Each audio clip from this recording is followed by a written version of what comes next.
May I now request Professor Kapil Kumar ji to please आप कुछ बताइए, enlighten us on this topic. जी बहुत बहुत शुक्रिया मानुषी जी। और मेरे ख्याल क्योंकि हमारे साथ डिफरेंट लैंग्वेजेस और पूरे हिंदुस्तान से लोग जुड़े हुए हैं, तो मैं कोशिश करूंगा कि मैं दोनों लैंग्वेजेस में I let me speak in both English as well as Hindi over this. Basically I will come with 3 aspects. One, मैं कुछ नए डॉक्यूमेंट्स जो और सामने आए हैं वो आपके सामने लाना चाहता हूं। कुछ तो ऐसे हैं जो अभी पिछले महीने ही मेरी नजरों में आए। दूसरा, क्या वो आजादी थी? और तीसरा, कि क्यों नेताजी ही सिर्फ डिजर्व करते हैं उस जगह पे स्थान लेने के लिए इंडिया गेट पे, और कोई डिजर्व नहीं करता। और lastly, who is stopping him? कौन उसको रोक रहा? सबसे पहली चीज मैं कहना चाहूं, general Bakshi has raised this, दे दी हमें आजादी खड़क बिना ढाल। This song should be banned in this country immediately. It humiliates, it is a dishonor to all those martyrs, right from 1857, or if I may say, from the Sannyasi rebellion of Bengal in 1770, who have given their lives fighting British with swords and guns. Whether it was 1857, whether it was the Kuka movement, whether it was the Gadar party, whether it was the INS 23,000 soldiers who gave their lives fighting the British with their guns. To say that we got Azadi bina tir bina dhal is humiliating to these revolutionaries. I am not undermining the role what Gandhi played or what Congress played, but to say that they only gave freedom to India, I will never accept. Which was fed into the blood of our younger generations since 1947. Now, 2-3 facts I want to give you.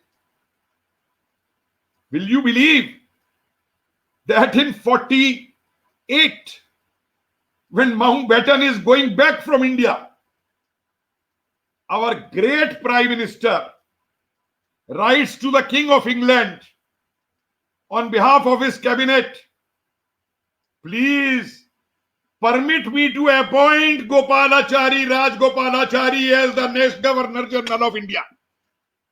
I have that letter. And I want to see more of such letters in the Royal Archives in England. I don't have the money to go there. But that research is needed. Every appointment which was being made after 1947, Nehru was seeking permission from George V. Do you know the second document? It was only on 22nd June 1948 that the British Gazette comes out with this, that now the Emperor of England will not call itself Emperor of India. Only in June 48, not before that. Every British document till then is calling Premier of two dominions, Premier of Indian Dominion, Premier of Dominion of Pakistan. What was this?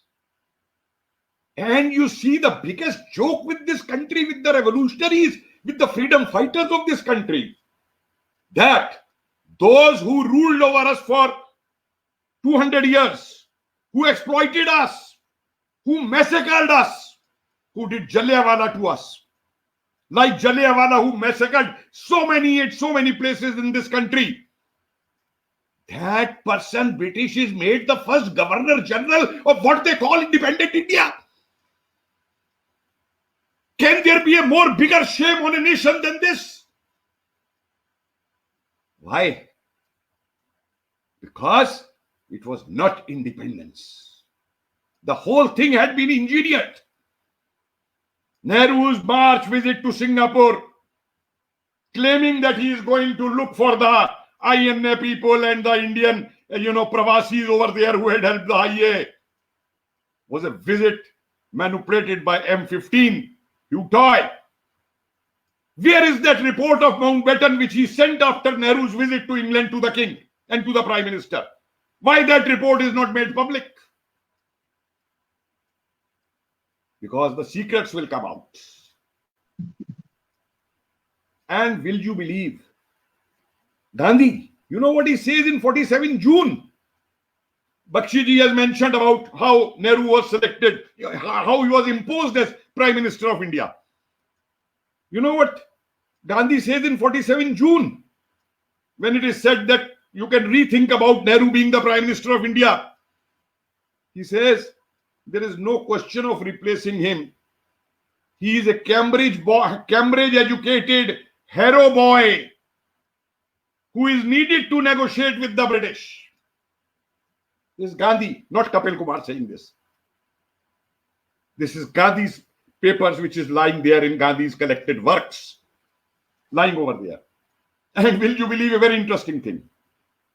In 46, 29th April was the Congress Working Committee meeting in which this Prime Minister was to be selected, the Congress President. And names had been asked from Congress provincial committees and they had sent the names and all that.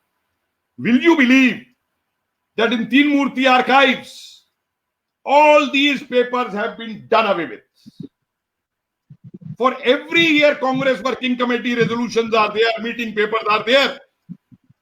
Last 6 months, I have been searching for this paper, the circular that you send names for Congress presidentship. Those circulars are missing. The PCCs which sent the names, those circulars are missing. Only we get secondary references. But now I got, you see, it is a researcher. There's a difference between judges and us, because judges look at the facts which are produced before them, and we historians we search for documents. And I have been able to search 2 very interesting documents in that. One document says 5 names had come. And among that, will you believe, there is also the name of Netaji Subhash Chandra Bose, proposed for Congress presidentship in 1946 April, and the name of J. Prakash Narayan. And you know what the Congress Working Committee does? It says Subhash Chandra Bose has not filled the Forana form for year 1946, so his nomination cannot be accepted. And J. Prakash Narayan's nomination cannot be accepted because his name has not been forwarded in the delegate list by the Bihar PCC. I have been able to dug out that record. And then the names are there of Kriplani, Maulana Azad and Patel and Nehru. And then that circular says whosoever wants to withdraw can withdraw the name. And then the names are withdrawn and then Nehru is imposed. I have come across a very other interesting document. The first meeting of the veterans of INA held in Delhi on 22nd May 1946. Sardar Patel is chairing that meeting. And Shah Nawaz Khan gives the welcome address. And you know what happens in that meeting after that? All Azad and Force officers get up in attention and remain in silence for 2 months. Not for remembering or honoring the soul of Netaji, but you know for what? For wishing Netaji good health. This is May 46. Not a single one of them ever believed that damn plane crash theory which was projected over there. Netaji was not a fool. That who will be going to Japan after the surrender of Japan, who had done a 3-month-long submarine journey from Germany to Japan only because that German submarine was safer than air travel. Twice plans were made by travel from air by Italy through Mussolini and Hitler that he can travel by aeroplane, but they were shed away. So he's a fool that he will travel by plane to Japan, or is he a fool? He doesn't know where the submarines are, and there are so many things that General Bakshi has said. No one has been able to give us that record of that submarine which is shot, which surrenders on the 9th of September in Vladivostok. The aeroplane which has been shot over there. So many things are there. Everything is dubbed as no proof, no proof, no proof, no proof. Gauri Shankar Sanyal's murder, that inspector, whatever it is. Everything is dubbed like that because why?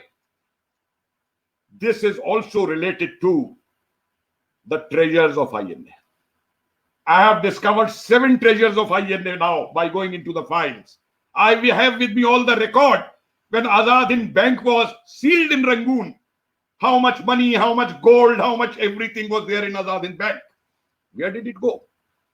I have a file from Singapore I have shared with many. The 1952 recording on that file says, and that is 40 kg of gold, each item listed. It says, this we have talked with the Indian Prime Minister. First, the Indian Prime Minister wanted that money should be transferred into his personal Indian Overseas Bank account in Singapore, which he had opened in 46, to put that 5 kg gold which Harbhajan Singh has given to him. And when the British refused to that, he says, let it be divided equally between India and Pakistan. Why? Why equally between India and Pakistan? And then when the British say, okay, we will talk to Pakistan about it. And then he says, the file says, the Indian Prime Minister says, no, leave it. He will talk to Pakistan about it. And after 1952, what happens to that gold of 40 kg? No one knows. What happened to the treasure in Tokyo? No one knows. You have seen all those documents now which have revealed that our mission in Tokyo is suggesting that Nair and oil are looting this money, do something, and Nehru is seeing all those letters. But he is not acting. And at the same time, you all know, Dada knows, the entire Bose family being spied upon. Even a kid who writes letter to the Bose family is being spied upon. Who is behind that? This is like a mafia who looted INA's gold, who looted INA's money. And that mafia never wants that to come out. And it is there now, next generations who are very well placed in government hierarchies. And that is why this bureaucratic hurdle comes. Every time you talk of Netaji, there will be a bureaucratic objection on Netaji, as General Bakshi rightly pointed out. Before making this museum, while I was making this museum in Red Fort, I wrote letters. I tried my best. Allow me to see those 2 boxes which are lying in the vaults of National Museum as the remains of that plane crash. Because if there is something, I can put it in the museum.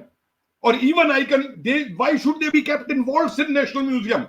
Why can't they be displayed? These are the so-called remains which were sent to Japan as remains of the plane crash. We may agree or disagree with that, but why can't we put them over there? And mind it one thing, that was the biggest proof Nehru had in his hands. If the aircraft crash had taken place, he would have displayed it to the world. Okay, look, see here the remains have come. Why did he write on that? Not to be displayed. And secondly, why not a chemical examination was done on the items? They were burnt. Okay, whether they were burnt in petrol fire or whether they were burnt by some chemical over there. I've been raising this question. That's why I keep telling Dada, please bring the DNA theory later. Let us get first that examined chemically. Why did Nehru keep those boxes in his house for 1 month? What happened? What remained? And then hidden in the vaults. This is how history is suppressed in this country. And this is how, that's why this whole nexus, this whole thing is correlated. And then you have the letters. You have Gandhi's PA writing to that journalist, Govt. If Bose comes, neither Gandhi nor Nehru will be able to stop him. I did a study of UP because I wanted to see who was more popular in the country in 1945, 46, 47, Bose or Nehru. And the best way for a historian to do that was to look at the newspaper reports.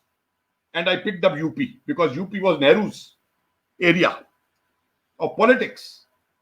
And will you believe that the amount of literature which is there in newspapers, I published all those also, the poems and all, the kind of write-ups which are there.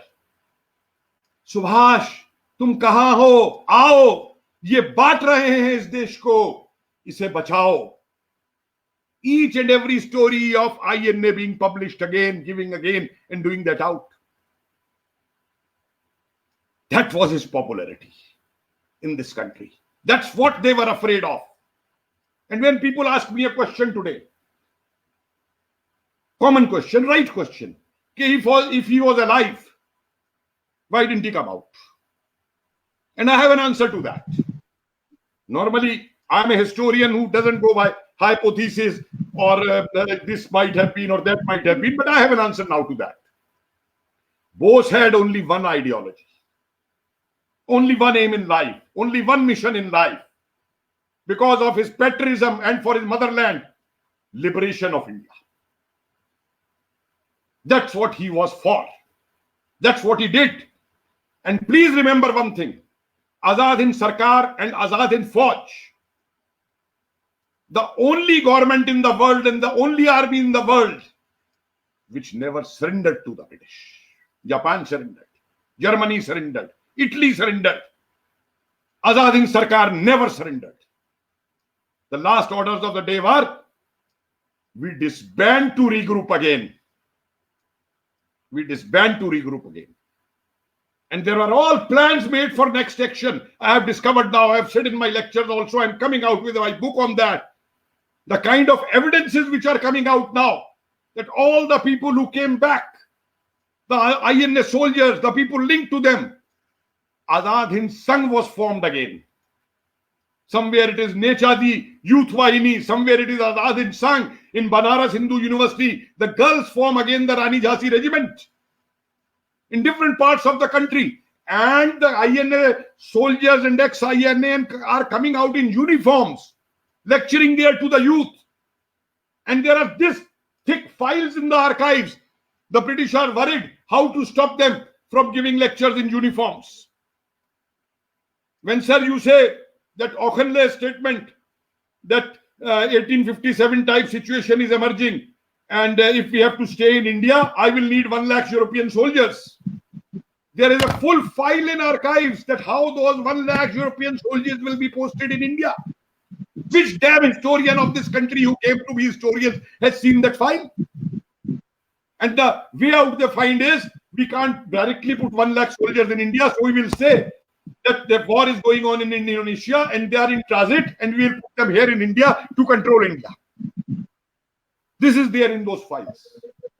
Every fortnight, the military intelligence is giving reports on the impact of INA or British Indian Army.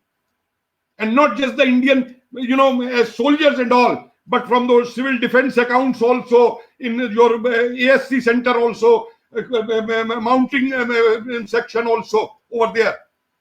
And the way these reports are coming, the soldiers saying Jai Hind on their own to the British officers and they are court-martialed.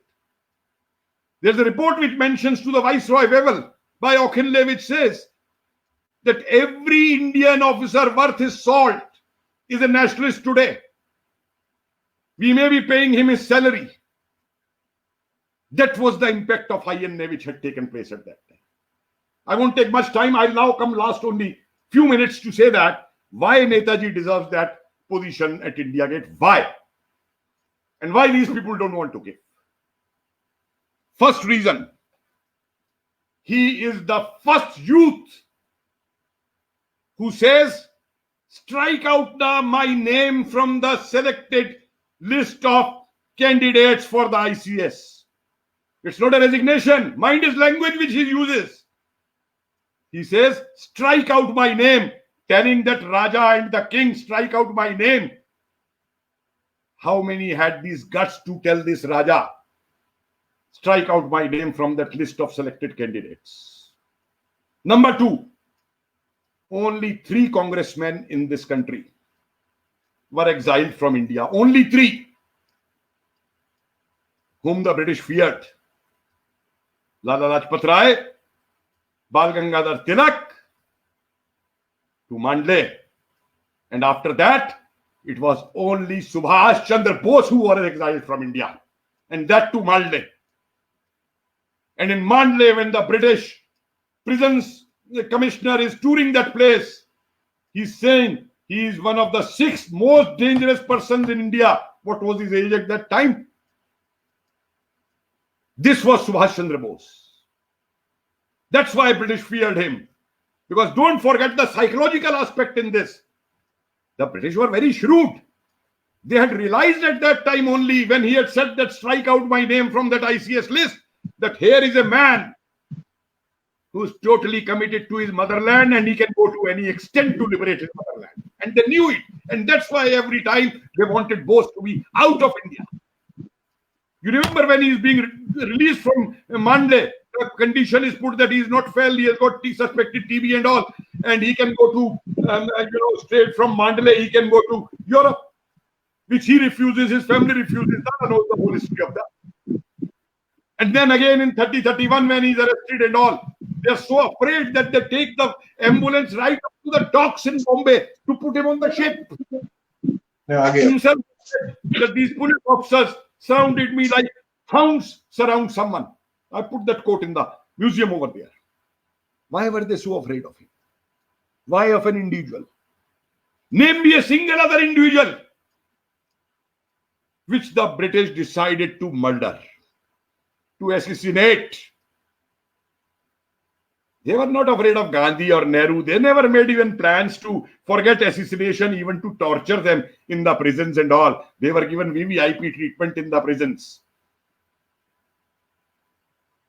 But M5 ordered its agents in Cairo and in Istanbul to assassinate Bose if he travels to those areas. Those documents are there.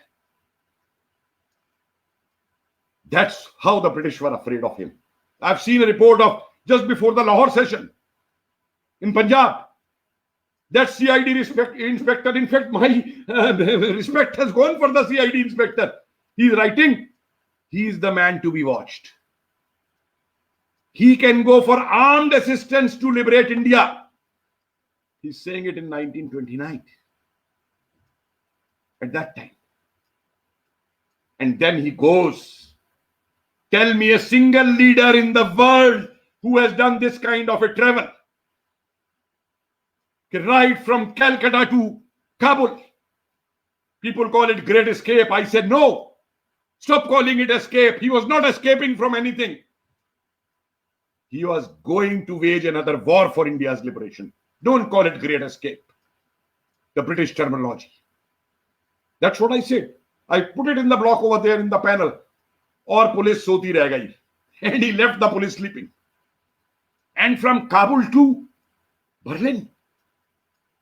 In that weather, cold weather, going in train. Up to Moscow from that place. Samarkand. Name me a single leader in the world. Forget the congresses. These armchair congresses. Who will have cooks also of their choice in the prisons. And name me a single leader in the world who have traveled in the submarine for 3 years for the liberation of his country. Name me. I'm talking on historical facts. People say you become emotional and all that. No, I said no. Counter me on the facts of history. That was Netaji. That's why he deserves to be there. And one more thing I would like to say. He deserved it more because he is the first congressman who brings out a resolution in the Congress session at Calcutta countering Gandhi's resolution for complete independence. Till 1928, Congress never talked of complete independence. It was either dominion status, or it was home rule, or it was that vague Swaraj in a year. It was Netaji Subhash Chandra Bose who asked for amendment in Gandhi's resolution for complete independence of India. Who among the congressmen then deserves to be in that canopy at Rajpath? Gandhi, who wanted still dominion status? Or Bose, who first time brought freedom resolution over there? Then look at the Lahore session. When they passed the Pun Swatanta resolution, he goes a step further again. He said, by mere resolution, you will not get it. Chalk out a program of independence. Again, Gandhi doesn't agree. And the same Gandhi, When he goes for the Gandhi-Irwin Pact, where does go that demand of complete independence? Dominion status even. Look at those records. That's why he deserves it. Another reason for his deserving it. Twice the Congress president. And that too, second time, elected president, not nominated president. Elected president. Tell me how many elected presidents have been in the history of Indian National Congress till today? It was Netaji. It was his popularity, and not popularity, I will say the faith in him of the Indian people, the faith in the Indian nation. That was Netaji. And that's why, sorry for saying was, that is Netaji. That is why he deserves to be there. We are not honoring him. If we do that, we are honoring the entire freedom struggle of this country. We are honoring the martyrs of this country if we put him there. Right. Don't forget how he took everyone with him. He went to Bahadur Shah Zafar's tomb in Rangoon. He makes Rani Jhansi regiment, and he's not parochial. He makes Bahadur Brigade, he makes Gandhi Brigade, he makes Nehru Brigade in INA. And his selflessness. The Azad in Sarkar is only a provisional government. He says that the final government will be made when we are able to liberate India and we move over there. He's not personal. He's not dying to get power for himself or to be the prime minister of the country. He kept it open for everyone. And look at his foresight. The first women fighting brigade regiment in this world. He who conceives the idea while traveling in a submarine and makes the Rani Jhansi regiment. Who says that when we march into Calcutta, Rani Jhansi regiment will lead INA. And don't forget another aspect of him, why he deserves. People talk of, forgotten the indentured labor, and people have forgotten the Pravasi Bhartiyas and people of Indian origin. Because for them, they meant nothing. Nehru said this after 47. When these people said, we also want to be liberated in our countries and all, Nehru said, you are citizens of another country. Forgetting that none of them had gone in on a passport from India. They all went on permits and all those things. Didn't support them. And what Netaji did? Entire Southeast Asia. Yesterday only I tweeted that when he gave a call for total mobilization in Burma, 2,000 from Shanghai came to join the INA and support them there. The entire Indian Independence League, the entire earlier Gadar party leaders, you could put them together. He was invited to lead it. And with the kind of appeals we have and the instances we have, I have quoted very often. When the shepherds come and give him cows, we don't have anything else. We will milk the cows for INA. And these shepherds have never been to India. They have only heard stories about India from their grandparents. But he could invoke nationalism in them. Indian youth must learn from them today what they are. The old lady who broke the golden frame from her son's photograph who was dead and it put it in the taraju for Netaji. And Netaji touched her feet. We don't even know that lady's name. This was Indian nationalism. And what did we do? We, even after 47, didn't bother to look at the families of these who had supported INA in Southeast Asia. We requested the government, when we were making this museum, please allow one or two of us.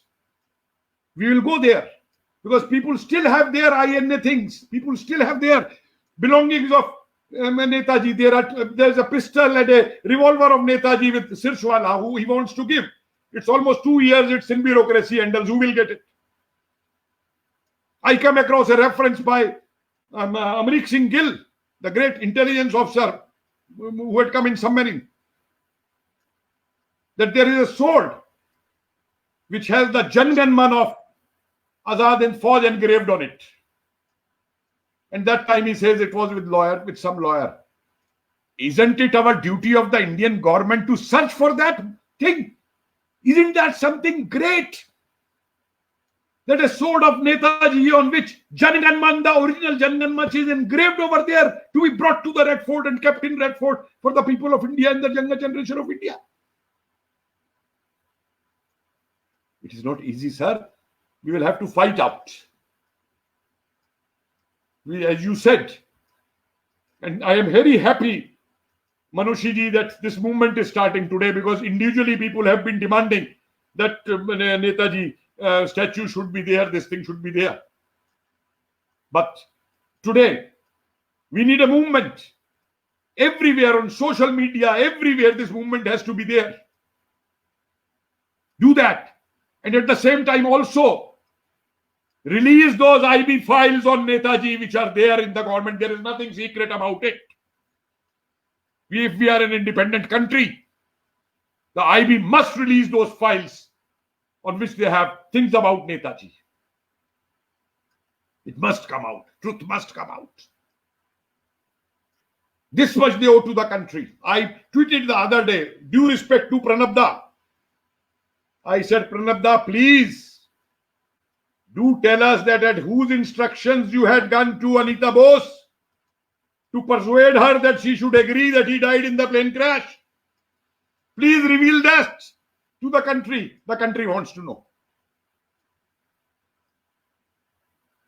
Why can't the retired, Singh Saab, I will say this to you, why can't the retired RAW officers or why can't the retired IB officers, what is their stake? Why they can't come out and tell that this is there in the files in the IB on Netaji? Why can't they do that? Who stops them today? They should come forward. And Netaji's mystery will not be solved so easily by a DNA test or by this or by that. Sir, we need investigators for this. We don't need a judge or a single man commission like Shahnawaz or something like that. It is investigation. Someone to investigate the records in Vietnam. Netaji was very, photo cautious. I must say this word, and good also. We have photographs of his coming down from the plane in Vietnam. Does anyone have a picture of his climbing the plane again to fly? Does anyone have a picture of that whole thing which is being brought, that boxes of treasure of INA are being brought to the airport to be lifted in the plane over there and everything over there? And Shahnawaz Khan did, sir, one very good thing. He remained loyal to 3 people. Let me say that today. He remained loyal to Netaji because that whole crash thing was a decoy. And he remained loyal to Netaji by agreeing that yes, he died in the plane crash. Whereas we know that Rahman also moved out from that. So he remained loyal to Netaji. Second thing he did, he remained loyal to Nehru also. Because Nehru wanted Netaji to be declared dead. So he declared Netaji dead. And I must say his conscience was such, because Netaji himself wanted that he should be declared dead in that plane crash. So he was not cheating his leader by declaring that he died in that plane crash.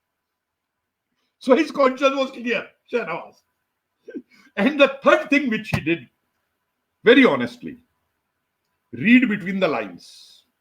Read his report first, where he declares him dead in the plane crash. And then read the additional 5 pages which he has written on the INA treasure. Singh Saab, I request you to read them again. I'm sure you must have read it because you have an eye of that intelligence, to look into that. And those 5 pages, if you read carefully, give you the story that there was no plane crash. Because what is there in those 5 pages? He says the treasure is being looted. He asked for a separate inquiry for the treasure. He says this is not in my gambit of my inquiry. So the government must order a separate inquiry, which the government never did on the treasure. And then the things which he has listed, 7 iron boxes, steel boxes. Now sometimes those 7 boxes become 2 boxes. So where did the other 5 go? And after the plane also, it is said that the remains of that plane crash were collected in that army can and brought to Tokyo. And then suddenly, how come that army can becomes suitcases and 2 cases land up at Sahai's residence or wherever they are? And then the person who brings them to Delhi also disappears at Hong Kong airport for a few hours. So someone should read Shahnawaz's report also. This is where I'm saying that as an historian, we try to investigate. We try to put 2 and 2 together. So Shahnawaz remained very honest and very loyal in all respects. I don't blame him now after going through this thing. But all I have to say is that Netaji is Netaji. He will never die. He lives in our hearts. He will always live in our hearts. And it's high time that these damn communists who declared him a Tojo slave. I asked a question in Calcutta in Telegraph when it was published, when they were saying that Netaji supported fascism and Hitler and all that. And when I posed a question to them, they could not answer. I said, tell me one thing. Hitler signed a non-aggression pact with Stalin. So that time Hitler was not a fascist. So long Hitler didn't attack Soviet Union, Hitler was not a fascist.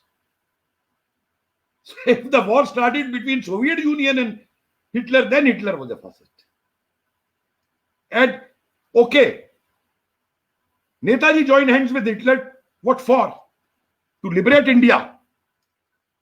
And Germany had never exploited India.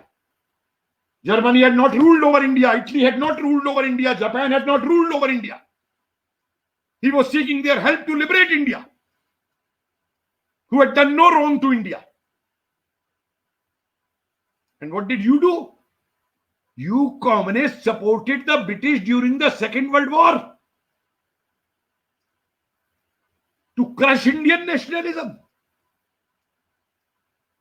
And you attack Netaji without thinking what he did. So my request is, please, please, please, I'm very happy on one thing today, that the younger generation is welcoming such initiative. General Bakshi, they listen to you. They feel so happy when you speak. Dada, they listen to you. They respect you. You come from the Bose family. You represent an ideal. They look that in you. That is why I am sometimes very critical of you also. Because we respect. We respect. Who doesn't listen to Pushpendra today? And Singh Saab, how much you are doing. But our success lies on one thing only. We are not bothered whether the government listens or not listen to us. Governments won't listen. Because they have the same ICS as my baps. We still say, oh, his father was an I Bahadur. His father was an ICS. With great respect. Our success lies when I get phone calls and I get on Twitter requests from my younger people, please give us the real history of India. And I'm going to do it, sir, now.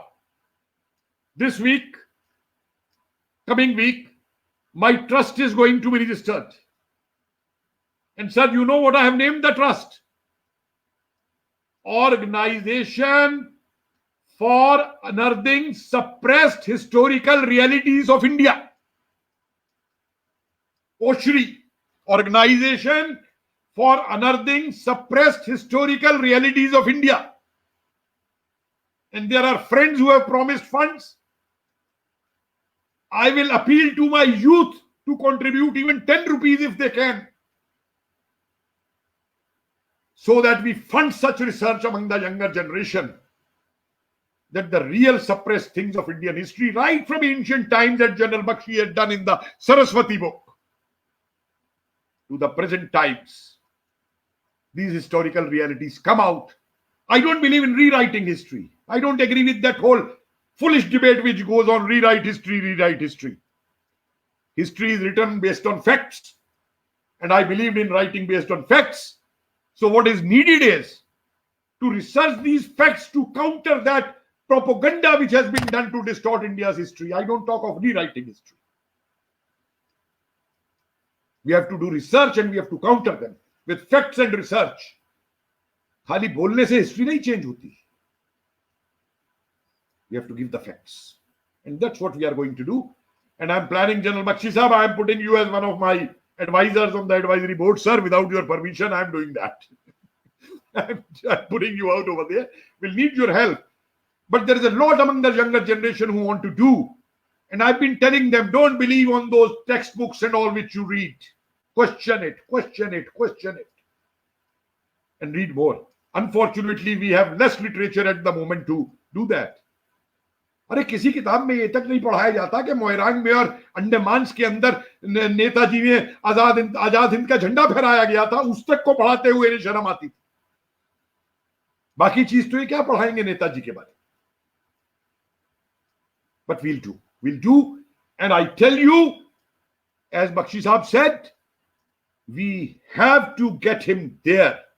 It is not a question that he will live and he survives with us only because if his statue would be there. No, it's not that. It is to undo the wrongs done to the entire freedom fighters.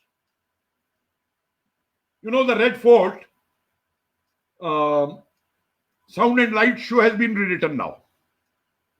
And I have done the script for the new sound and light show, which you will be seeing very soon. And you know where I have ended it? I have given a thrust to that whole script, that why Red Fort became a national symbol. And I have brought in Netaji's Chalo Dilli, Lal Pile pe jhanda phairana hai, Lal Pile pe jhanda phairayenge. And in that sound and light, you will find Azad Hind Fauj marching. You will find artists playing Azad Hind Fauj. And you will find the trials of Azad Hind Fauj there. In that is how that show in the Red Fort ends now, with Netaji's things. That's what I have done there. And in the Jallianwala Bagh Museum, I have done again as chief historian, the newly composed museum which has been made now. And in that, the last gallery I have made is icons of nationalists from the soil of Punjab. And there we have given the photographs of Major Gulzara Singh, Dhillo, all the Punjab, some of them, we can't give them all, but some of the icons who were there in Azad Hind Fauj, we gave their photographs and portraits in the last gallery over there. We have brought Azad Hind Fauj in the Jallianwala Bagh Museum also. Thank you, sir. I will say this much only today. I think I have taken too much of a time speaking on this, but the issue is such that one is always very, passionate about speaking on this. Thank you, Manushi, giving me for this opportunity. I hope there will be more occasions. Excellent. Thanks a lot, Professor Kapil Kumar ji. और बहुत सारे अनजान को हमें जानने को मिला और आपको और हम सुनना चाहेंगे आगे. And now I would like to request Colonel R.S.N. Singh ji to please speak on this topic.